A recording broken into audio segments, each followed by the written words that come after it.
भोलि त तीजको दर खाने दिन मादलहरू सबै ठिक पार है। हजुर तयार गर्दैछु म हजुर।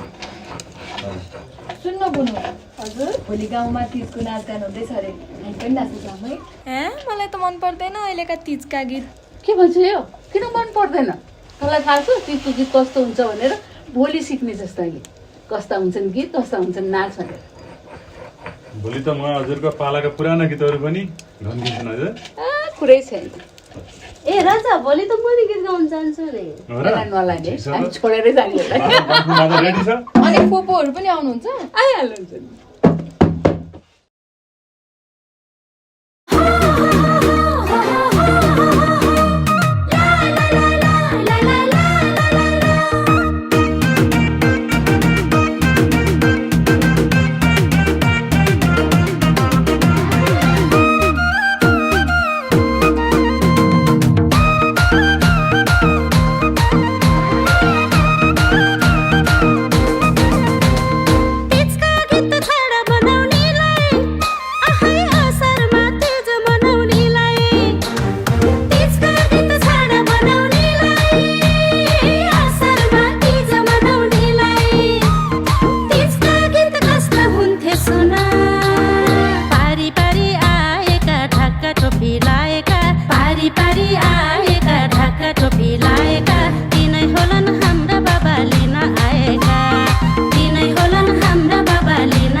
छोरीलाई डाँडै कटाउने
आँगन